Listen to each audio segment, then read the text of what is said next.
qu'un Super 27.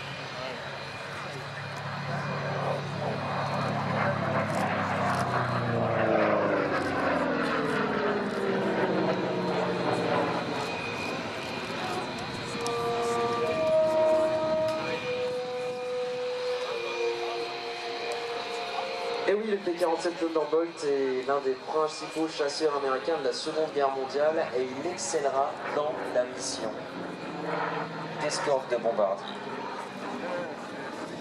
Et affecté sur P-47 Thunderbolt. Et lorsqu'il raconte ses premiers vols, il se pose la question, qu'est-ce que je vais faire avec cet avion? Il est beaucoup trop lourd, il n'est pas assez manœuvrant, et effectivement, il est un petit peu moins manœuvrant que le Spitfire, mais c'est pas très grave, parce que quand on veut l'utiliser, on veut faire de l'attaque en piqué. Et pour lui qui a un pilotage extrêmement agressif, prendre une vitesse colossale en piqué, évidemment l'avion n'est pas très aérodynamique, mais comme il est lourd et qu'il est puissant, quand il va mettre le nez vers le sol, il va prendre une vitesse absolument effrayante pour les ennemis.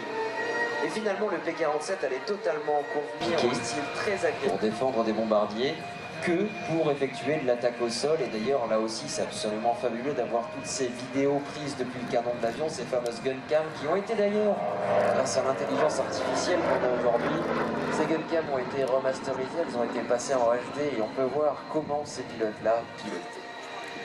A l'occasion de ce passage, vous avez pu voir aussi que cet avion, tout comme le DC-3 de tout à l'heure, ou du moins le C-47 Dakota, avait des bandes blanches et noires dessinées sur ses ailes, ces bandes qui indiquent que lui aussi a participé au D-Day et qu'il était dans la coalition pour aller libérer la France.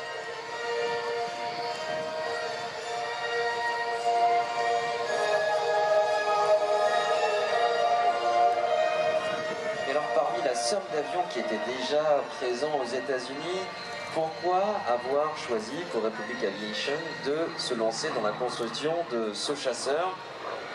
Tout comme pour les bombardiers, en ont réputé, sont extrêmement diverses et il a même travaillé comme ingénieur pour la société Louis Blériot.